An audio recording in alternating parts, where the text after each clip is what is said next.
Okay.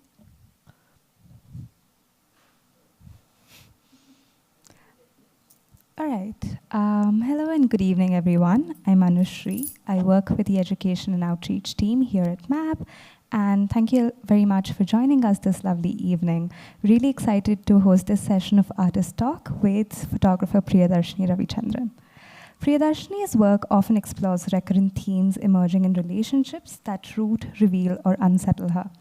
Through her photography, she is compelled to tell stories of women, their lives, and the land. An alumnus of South Asia Incubator Program at Photo Kathmandu, Angkor Photo Workshop, CM REAP, and ICP New York, she seeks to collaborate with researchers, artists, friends, institutions, trees, and animals, placing her in unexpected intersections. She's a recipient of the Parasol Prize by the V&A Museum, and her work was part of the Growing Like a Tree, Sent a Letter at Sunar Paranta, Goa, and at Peckham 24, London. Through the Artist Talk series, we hope to delve deeper into the processes, inspirations, and ideas that really inspire and move artists. And we're really excited to learn more about Priyadarshini's work. Thank you so much for being here and sharing your work with us. The session will end with a short discussion with, between Priyadarshini and Arnika Ahldag, our head of curation and exhibition at the museum. Thanks so much. And before I hand over the mic to Priyadarshini, I would like to remind everyone to keep your phones on silent or switched off. And thank you so much. Hope you enjoy.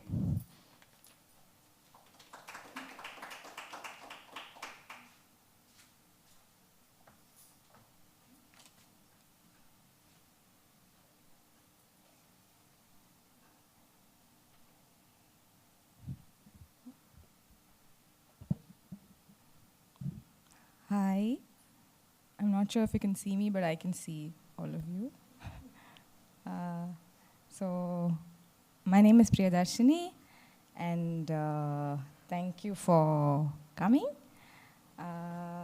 And thank you for inviting me to do this. I initially thought that photographers don't have to speak, but looks like it's something that you need to learn to do.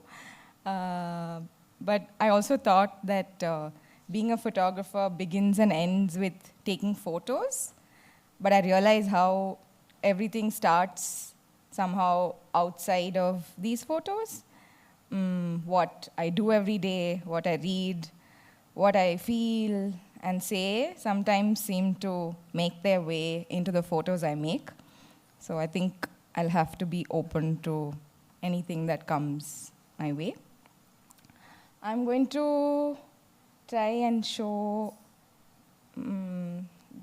my practice. I think I'll begin with some drawings that I found that I'd made from when I was about 8 to 13 years old.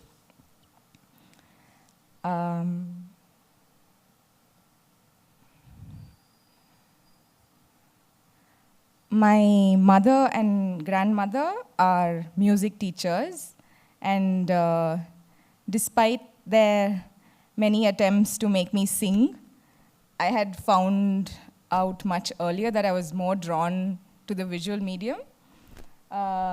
Even though I didn't think much of these, I feel like when I look at them now, I was trying to find my own voice through drawings instead of singing. So I don't have to feel so bad about not singing, I think. And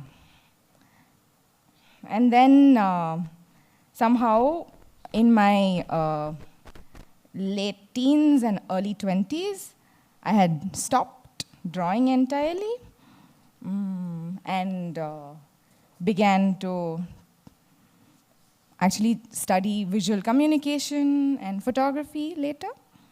And in Chennai, where I'm from, I only knew people doing commercial work, and I also worked a little bit in a studio as a studio assistant, where I learned to make estimates, produce shoots, and manage the set. I feel like I learned a lot there, but I did not like the way that things were being photographed, and women were being made to look like just products in that sense, like everybody looked the same. So I think that was my initial sort of understanding of what is going on. And then for a couple of years, all I did was to hang out with this independent music band, and I was photographing all their performances, knew all of their music. I was basically one of the boys in the band, much to the disappointment of my parents. Even though I enjoyed all of this, I feel I kind of knew that I wanted to do something else, and I imagined photography could be that, even though I didn't know exactly what it could be. It was almost like having all of these art materials, but not knowing what to draw. And then it took several friendships, chance encounters, workshops, teachers, travels, frustrations, and taking countless photographs before I could even sort of begin my work. So let me quickly jump into what I'm doing currently, and then maybe I'll trace back to the few things I've done earlier. So I'm working alongside a team of researchers studying gender justice, and the team comprises of Swarna Rajagopal, Sandhya Srinivasan, and Anu Arun, and also Sudharali Ramasamy, and Philippa Williams, and Shazia, based both in Tamil Nadu and in the UK. They've been collectively working to understand the psychological, social, and economic violence inflicted upon women and marginalized genders and their stories of resilience.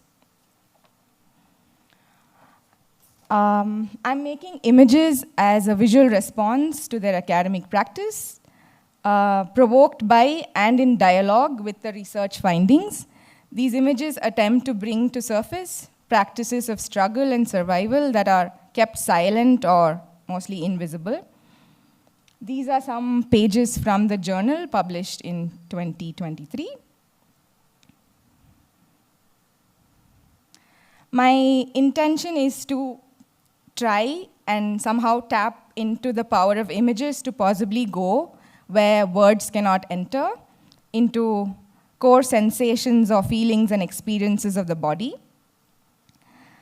Initially, I thought this was not my story to tell, but as a woman growing up in our societies, we have all seen, felt, and experienced violence to our minds and bodies in some way.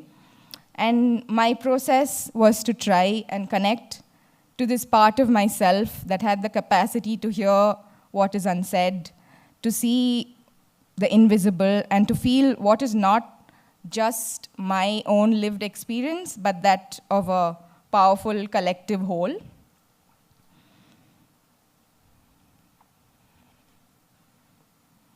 This opportunity for me to closely interact and listen to so many people makes me realize that violence is not what just meets the eye.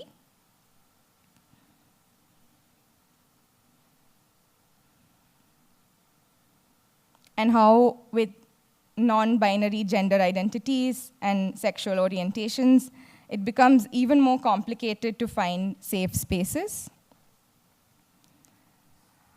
So this work is being shared in small gatherings in centers across rural and urban Tamil Nadu, where these images become prompts for initiating conversation to enter overlooked, unspoken experiences.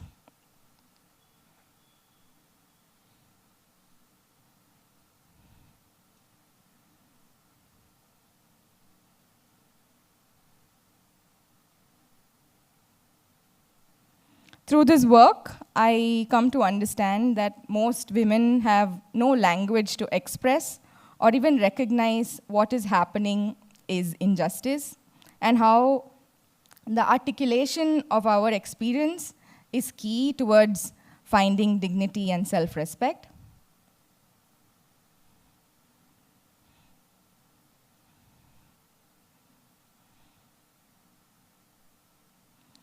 So essentially to me, these images and stories of womanhood is where one is trying to balance things even when everything around seems to be collapsing or falling apart.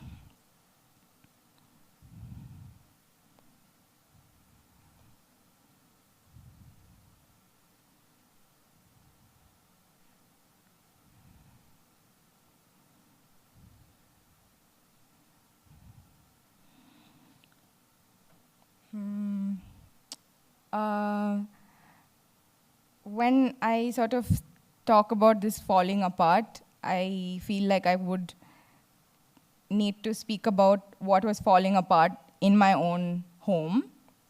And me and my brother had not spoken to each other for many years. And the distance between us just kept on growing. This narrative of the family and the obligation to remain together even when everything was falling apart was consuming me. I made this work when I was a participant at the Encore Photo Workshop in 2019.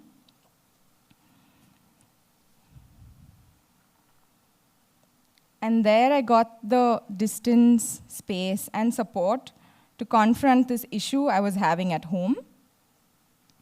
And I began to photograph quite rigorously to express even when communication with my brother had ceased.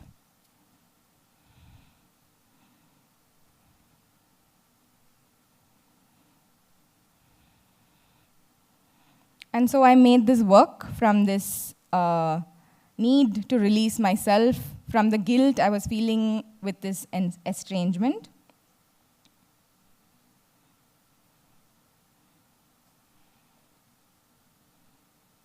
I photographed far away from home, strangers, animals, trees, objects, rocks, and myself.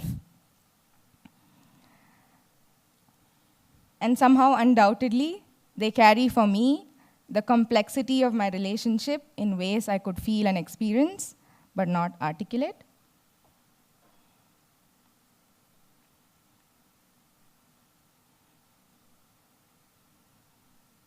And this process of making photographs made me see dysfunctionality for what it is.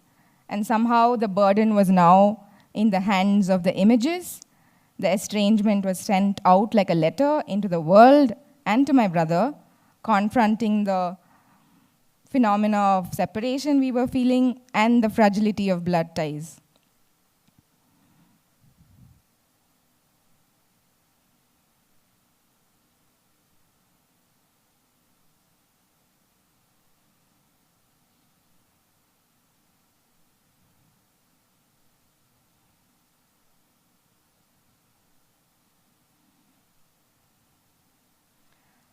This work was shown as a part of a show called Growing Like a Tree Sent a Letter, curated by Sadia Mariam and Buno Dungana, and exhibition designed by Sora Bhura, and also at the Peckham 24 Festival, curated by the V&A Museum.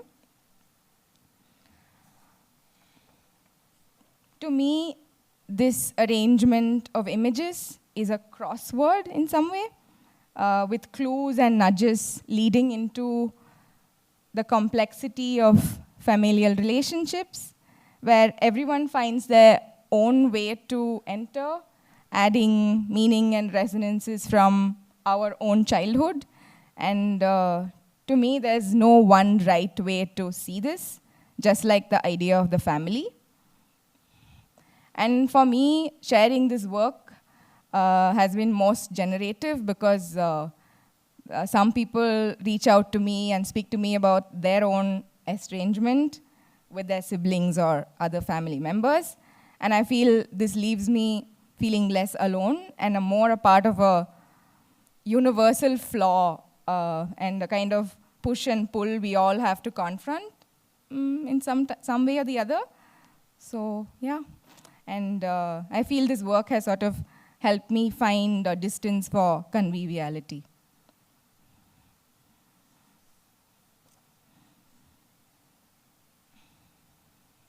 Uh, I remember the time I was telling you about I did not know what to photograph, even though I had learned what it is to make photos.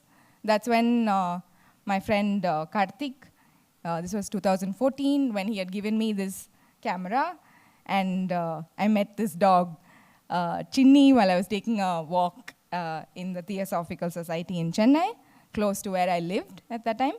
And Chinni was insistent that I follow him to this house hidden behind large trees, and I followed. Inside this house was when I met Sundari for the first time.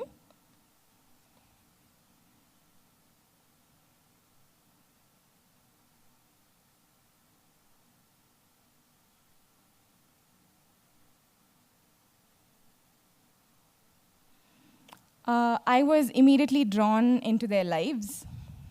Time had somehow learned to stretch and falter around here, and that was allowing me to make unusual connections.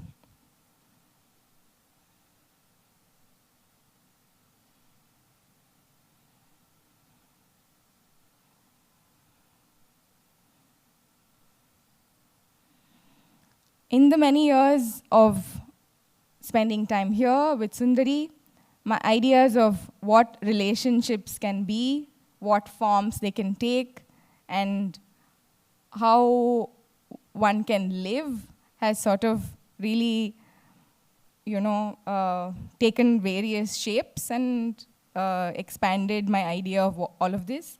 And ever since, I've continued to take photos. And during this process, I've discovered how the photos have this absurd power of talking about something else, rather what is in the photo itself, rather than what is in the photo itself. So this was quite revelatory for me.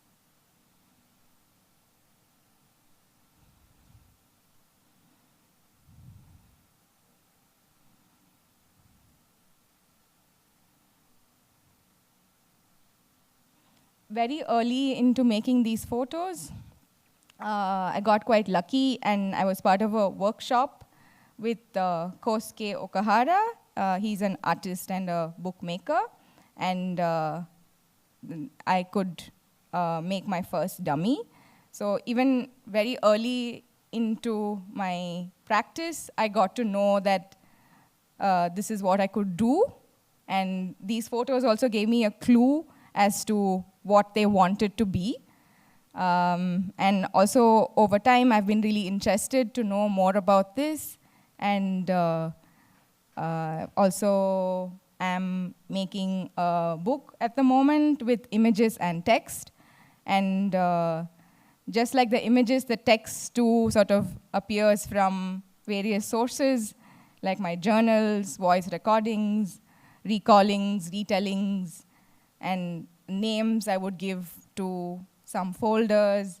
And yeah, this process of putting this work together, even though very frustrating and elusive, I don't quite get it, but it gives me time to linger with the photos and revisit this space just like what I used to be able to before. So that's why I do it.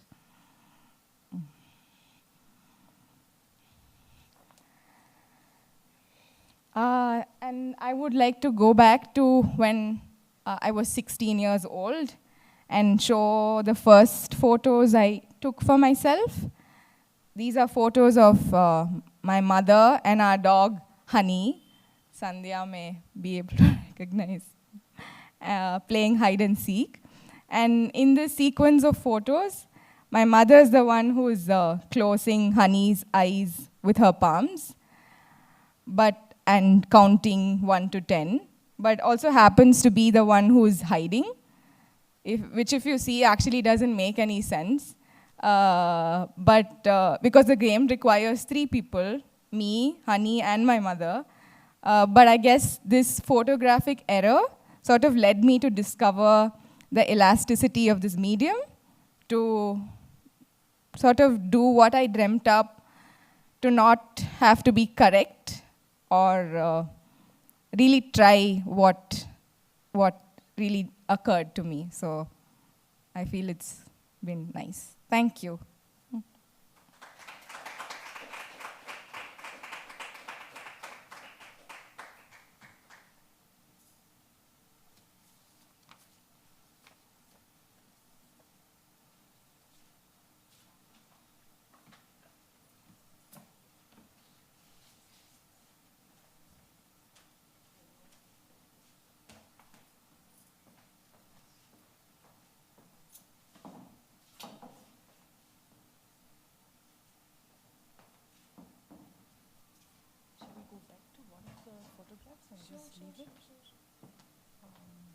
Any particular one?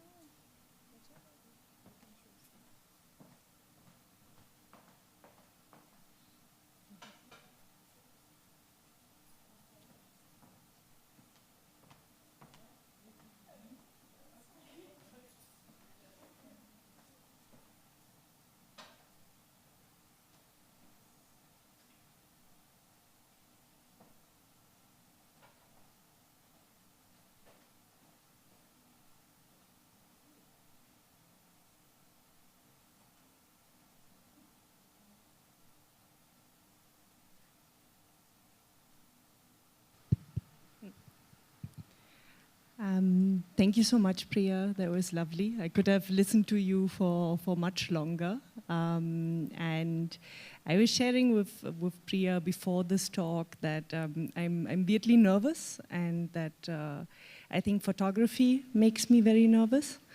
And I think while I was listening to you during the talk, I also understood a little bit better why I was nervous, because I find it very hard to talk about this kind of work. I think it's the sort of work that makes me feel a lot, and I'm anxious that kind of words will take away from the photographs make me feel, and also the way how you narrated the work make me feel. And I think that could be maybe the first thing we talk about, because I feel a lot of your work looks at fleeting moments, at tenderness, a very soft touch to the body. And I can't quite put my finger on it, what it is. But there is something that is very elusive in it. And every time I have the feeling I just caught it, and I'm just there, it's gone again. So it's almost like chasing something. It's very intangible, and it's quite beautiful. But I wanted to ask you, how would you describe what is at the basis of your practice in a way? What is a connection that you see across your different bodies of work? Can you hear me? Yeah. Thank you. I think your way of putting it was, I need somebody to speak for me. I think it works. I would not be able to speak already, I think, about the threads of my work.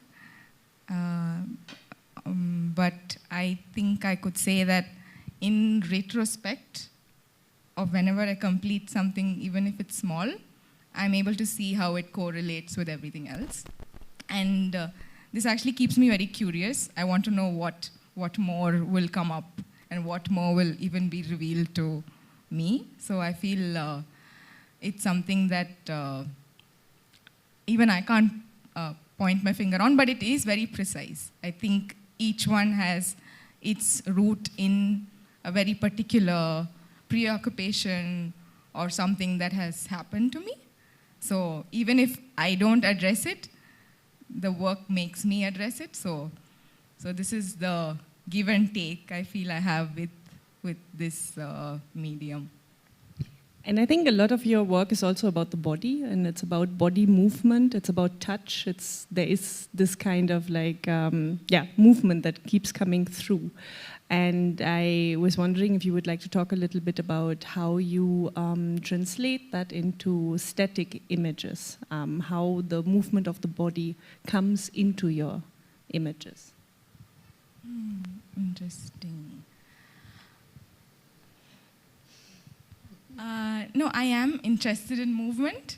I think that's something that I'm quite jealous of, people who can sort of move with their bodies.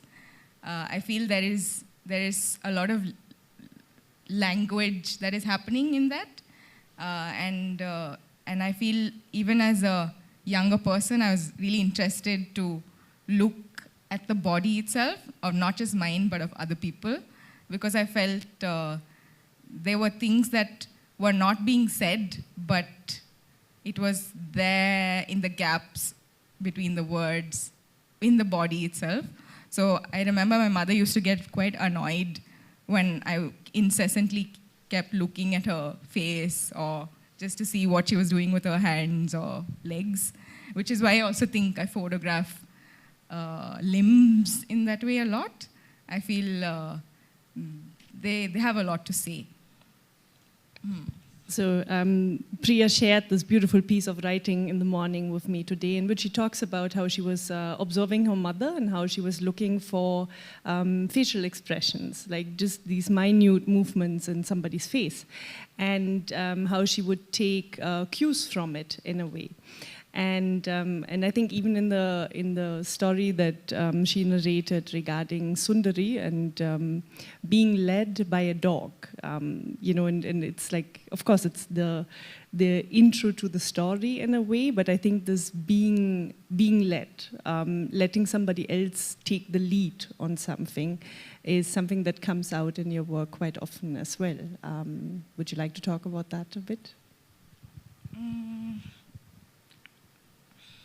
I'm not very conscious of it, but I feel I put myself, or I'm available to being led. I think it takes me where I would not otherwise. So I feel I'm just giving chance a chance, if that makes sense. Yeah, and I also, And at the same time, I'm very happy that you started very early on in life with your practice in this talk today. We had a chat about this last night, and then I was saying, why don't you make it broad? And then I didn't expect it to be so broad that we're actually looking at these early paintings, but which is quite lovely and nice. And at the same time, I think you did work in fashion also at some point. Then we saw the report on gendered violence. And at the same time, when I look at all of these photographs, it seems like you have gone through these different phases of making photographs, of making work, and at the same time they all seem connected. Because if I look at a report on violence, then those are not the kind of photographs that I expect, right? And then I was looking at your Instagram account, and I think I saw some early fashion work. And again, it's not the kind of fashion photography that I would have expected at that time to come out. Do you think that was a journey you had to undertake, and you had to look into these different ways of making images to arrive where you are today, and you always worked in a certain way? Or do you think that all these different environments in which you worked added to the work that you do today? Can you talk a little bit about this journey and the influences that you took from different phases in your work? Sure. I feel all of it feeds into each other in some way. but the work I did or I do with fashion is mostly with people I know, people who are making clothes. I'm also really interested in textile, and I enjoy seeing the government having also something to say. So I think that is something I did as I love putting things together with a bunch of people and bringing my friends to model, and it was something that was never felt like work. It still doesn't feel like work to me. So this is if hearing you speak, I just feel like all of it is what I'm doing with a certain group of people or with a certain space in my head. And even though it feels very separate in some way, it's maybe not. And I approach everything almost the same way. And I feel either I'm all in or all out. So. And you're also part of a collective. So you work as an individual photographer, but there's also a larger group of people you connect with and you work together with at times, or used to in the past as well. What about that? Where's that at? Yeah, so I'm part of a collective called the 13 Jara Collective. A very exciting, mad group of 13 plus people. We were part of a workshop, a bookmaking workshop again in Metupalayam, where even though we were from the same region, most of us, there's also Uma from Kathmandu and Valentina from Italy, but she lives here now. But I feel like even though we'd all come from the south of India, we never had the space to get together and feel that we could sort of make things together. And this collective, even though we haven't actively been making work, for us, or at least for me, it's a big support system, and we can always reach out to each other when we're stuck with work. Or, for instance, I'm staying at Gayatri, who's also part of the collective, in her house. She's from Bangalore. So there is this sort of solidarity in some way, and there is always like somebody to reach out to when things are not going well, or when you just don't know what to do with the work. So there's always a place to share. So it's more like a support network, Yes. and not so much about collectively working together on a shared body of work, for example. We initially thought we would be able to do that, but I think it's going to take much longer. Each of us, I think, have to sort of find our foot in some way, and then there is, I believe, something brewing. Yeah. Coming back to the work Sundari, it's quite obvious that we never quite get to see Sundari in the entire work. We see parts of her, and we see very intimate moments and spaces, and like the curly hair at somebody's neck, for example, or you see the bed sheet crumbled up in a way. You see a bindi stuck to a mirror, for example.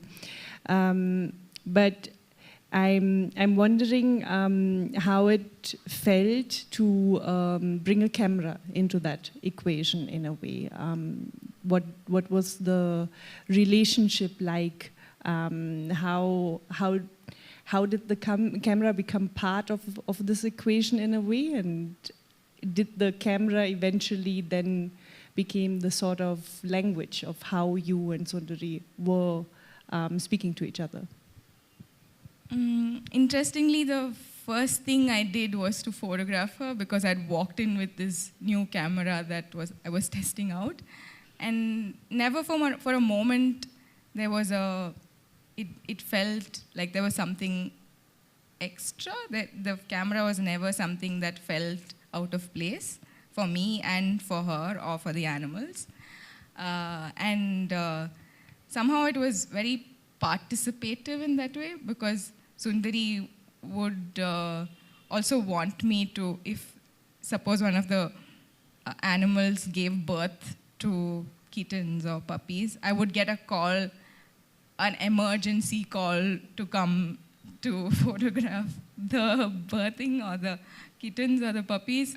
And it was something that I think she also enjoyed. It was not something that, it was just like speaking for us. And it was not like I was taking photos all the time at all.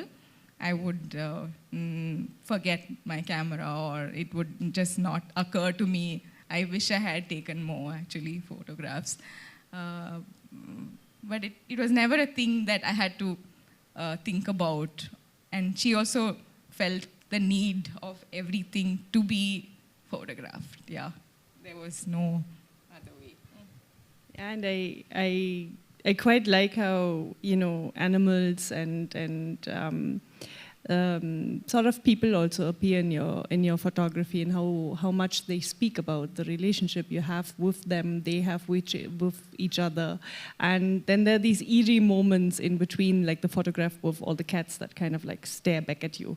So it keeps switching between like a lot of sweetness, the sweetness of the sweet potatoes, for example, and then suddenly there's this moment, there's a dog that looks like he's aging in a way, and then you wonder whether the dog has become a placeholder for a person or for a relationship. And I think it's quite wonderful how you bring all of these things together in your work.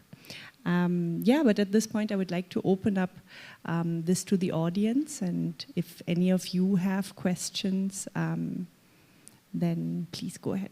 Yes. Thanks. Yeah, it's sort of carrying on what you were saying about the Sundari work. And I felt that in a way you hid as much as you revealed in those images. And I was wondering whether that was a conscious decision, because we only could feel hints of what she is like. And in fact, I desperately thought right at the end of it, I'll see her, and then we don't. And so I was just wondering whether that was a conscious decision or not. It's not a conscious decision, but I would think this is something that, this is all I also could see. You know, when you meet a person who's much older than you, I feel this is how much you can also receive, and also I think that's what it is. Yeah. In that she didn't want to be photographed? No, it wasn't that. No. Okay.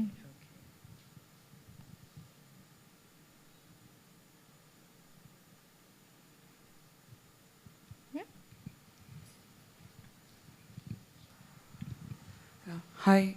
I was just wondering, you did your project on gender justice, and I found your commentary quite interesting about why you capture what you capture, because I was just thinking, I mean, I've been thinking about gender justice in a particular sense, because there's not many words in regional languages that capture gender justice issues if you actually see. I mean, it's largely overtaken by Western words, even like something like gaslighting, or it's not easy for you to find regional language synonyms or even anything close to, you know, some of the words that we've jargonized so much, so in a way that we've taken over in like one language. So do you think, I think your project's also largely Tamil Nadu as well, and so do you think photos really make an impact because we don't have like words to capture it, and sometimes people are not aware enough to also articulate it, but then these photos have an impact? And do you think, you know, how do they sort of weigh in terms of a gap that we actually have in terms of language, and photos can really sort of make an impact that way? Yeah, actually, I think I became a part of this project simply because the words were getting nowhere. Nobody was reading most of these papers, or it was so, like you said, distant from the regional language. So I feel this is where images probably can sort of bridge that gap. And even what happened with these images was the women were able to say a lot more than they would have been able to without them, and which has been something that I feel has worked in that way. But I remember you also talking about this rage and how that also didn't have a language. So yeah, we were thinking about these things when we were putting this together.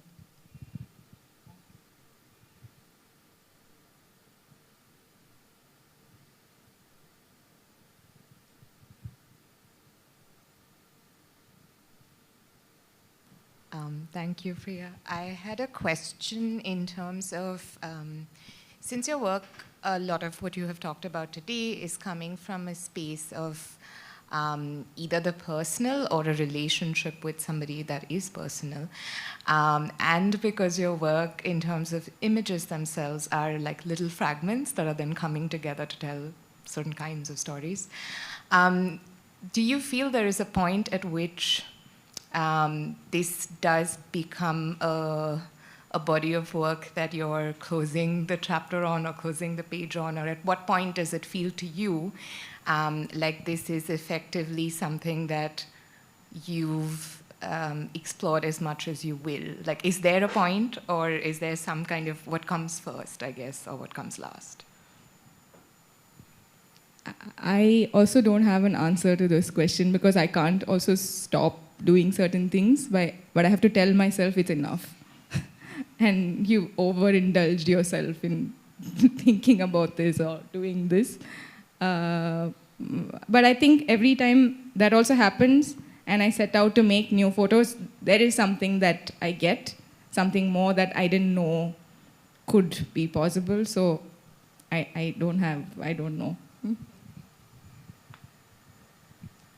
Do you want to talk a little bit more about your process of bookmaking? What you shared with me before we did this talk was a short video sequence of your process and how you get there. Would you like to talk about this a little bit? Because I think you're still inside the process right now. Yes. Yeah, but yeah, can you explain that? Sure. So this is the first time I'm making a book. And for me to deal with all of the photos itself took me a while, because one is too attached to everything. And you don't know what is it that wants, or what is it that has something to say, and what is it that sort of cohesively works together. So this has been a very big learning for me, to see not from my experience or my eye, but what the images themselves are. So I think giving it a lot more time helps to sort of see them for their potential, what they are. So that has been my first learning, and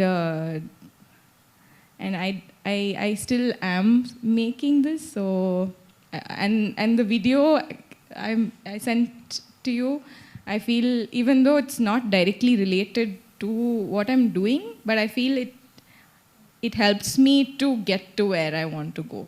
It helps me to find ways to get close to what is it that I want to express, and how can I find the form for that. Any more questions from the audience? If I can make a suggestion, Claire is a photographer and she grew up in Tamil Nadu. So I wonder whether some of the things that you've talked about now also struck her. That's up to you.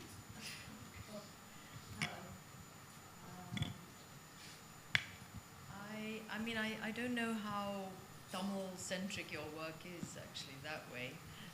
But yeah, I did grow up in Madurai.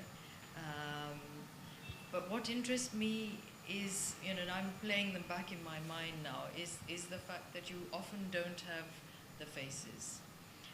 whether it was the gender work or the work of Sundari. That interests me, and I like what you said about the limbs. You know, that limbs actually talk, and so then when you see expressions, it's much more obvious, and so you've negated that. We aren't allowed to see the expressions. So how do I get to know Sundari? And it's a more complicated language, and it's more work for us as an audience, I think. But there's a tenderness to it, and it's a really interesting way of doing a portrait of someone without seeing their face.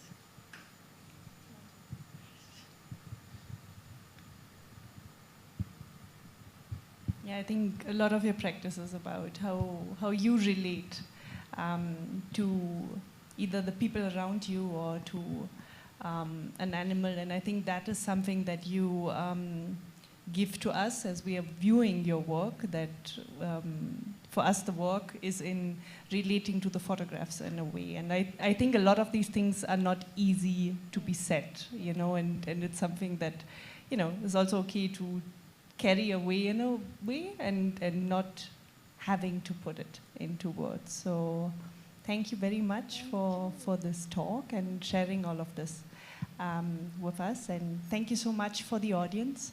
Have a good journey home and a good evening and a great weekend ahead. So thank you so much.